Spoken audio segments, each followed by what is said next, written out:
What is up, guys? Welcome back to an OBS and around video.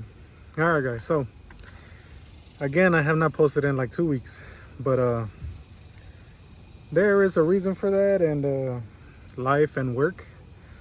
But yeah, we've been working. Well, we're gonna start working here in Dallas again soon, so I'll get time now to do some stuff after work. A little update on the Coyote.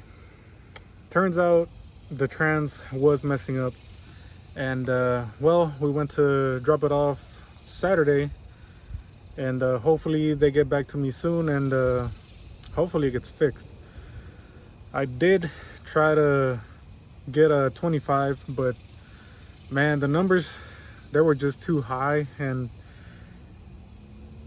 too much, I guess I should say, for what I was wanting to get. So yeah, I'm not gonna get a new truck anytime soon, unless, you know, I'm not upside down on mine.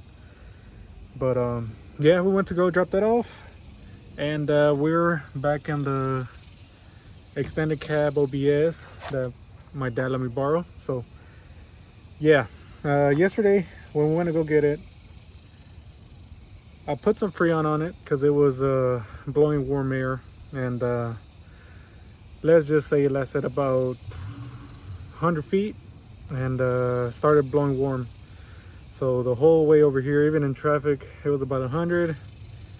I was miserable the whole way. My wife was driving the blue truck, so she was good, so I was cool with it.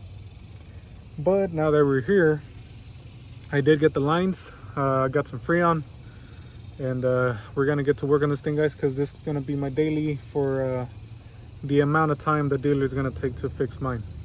So yeah guys, let's get this thing started.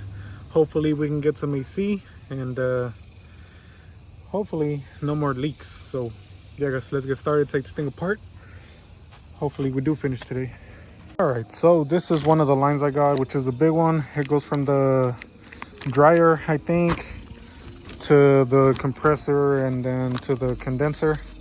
And then this little skinny one that goes from I think it goes from there to the box to the condenser, I think, too. But yeah, it's just all nuts, and obviously I didn't put that back, so those are free to go. And then this is the other end where that goes, and as you can see, there's a bunch of leaking everywhere. So I don't know, hopefully we can fix everything. And look, this goes from here.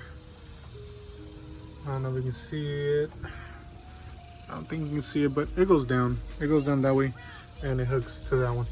So yeah guys, we're gonna need a 10 mil right there, and then some wrenches over here, which I don't know the size yet, but we'll see. And as you can see, that goes all the way over there. So let me get my tools and then get this thing off. All right guys, and here we go. I already started. This is gonna be 19, that's gonna be a 22, 10 mil, and on that one, 19, 22. I still gotta see that one. I'm not sure on the size just yet. And yeah, it had no Freon. It had some air, but no Freon at all. I didn't even get the smell of it.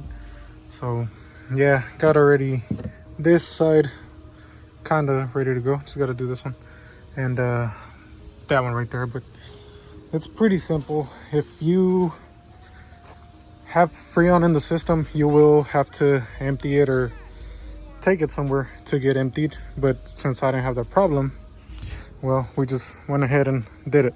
So let me pull this side. This one looks like shit, I don't know, but we're about to find out, guys. All right, so line is off, and as you can see, there's a bunch of sweaty spots. Hopefully that's where it was leaking from.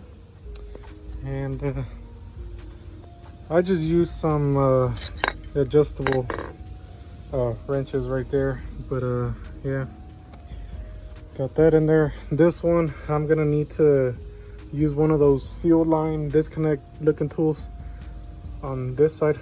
That way I can, there's like a little ring that looks like a spring and it's got to open up so that way the line can come off. But I'm gonna do that one right now. Right now what I'm gonna do is put the new one, the big one, on here and get that bolted on and screwed on, so we don't leave the compressor open for too long. But yeah guys, not too hard, just take your time.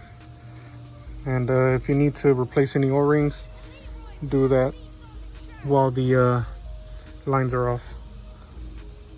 All right, so this one is on, and this one may be the one that will be a little bit harder to undo, because sometimes, well, there's a dirt and crud in there, but luckily for me, it came out pretty easy. And then that's the little spring looking thing in there. I used I think it's a 5/8. I'll check right now. Man, couldn't do it with one hand, but there it is, 5/8. That little disconnect right here, and all you got to do is undo it from here. Again, this is a 19 and a 22, and it just comes off like that. All right, and here is the new one. Just take your cap off, this side too, and it will come with a little O-ring that goes in here. So again, just clean up around it best as you can, and just put it in there. All right guys, so the lines are in. Now before you add your Freon, you're supposed to do the vacuum thing to clear out the system with the vacuum pump. I do not have a vacuum pump, so I'm just gonna turn on the truck and I'm gonna put the Freon on it. Now that's what I'm gonna do. If you have the means of getting the pump, or you have the pump, do that and make sure there's no leaks, because if I have a leak, my Freon is gonna, you know, just leak out. So I'm doing this my way because I don't have a pump and I'm too lazy to go get a pump, so I'm risking my Freon leaking. So do not do that. Quick disclaimer guys, do not do that. But yeah, I changed all the O-rings, so I should be okay, unless the compressor itself is bad. But yeah, I'm gonna turn on the truck and I'm gonna put the Freon in it. But again guys, if you don't want to risk it, please get the vacuum pump. So yeah. All right guys, so I got the Freon in it. I only was able to put 2 bottles in it because that's all I had. There was one in the passenger seat, but it was pretty empty, so I still need to go get another one. Compressor turns on just fine, but it keeps clutching on because it's about a can low. So that's what I'm gonna go get right now, some Freon, and well, I'm gonna put it on. So far it held pressure. I checked it with the gauges. Again, I don't have the vacuum, so I couldn't do the vacuum test on it, but usually, well, when I brought it, I put the can in it and drove it, and it didn't even get to the gate, and it just started blowing warm air. So right now I'm gonna take it. If it doesn't blow warm air, means it's good. So yeah. All right guys, we are back. I think we got lucky on this one. I checked it with the gauges. It's been holding 40 pounds for the past 25 minutes. It is blowing cold. Not cold, but you know, enough so where I probably won't be sweating a lot in here. But yeah, it sounds like it's gonna need the compressor later on, which I mean I do have from the other truck, so I'm not too worried. But it should be ready for work, so that is good.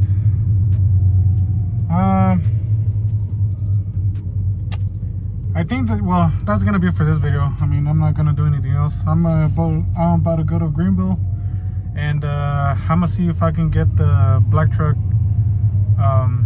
running a little bit better. because I think it's having an issue with the idle air control valve to where the idle's all crazy. So I'm gonna go and work on that right now. It is a little bit late, but it is what it is.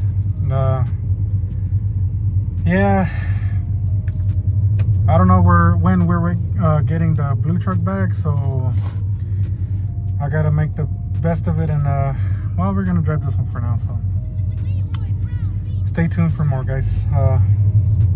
But yeah, that's gonna be it for this one, guys.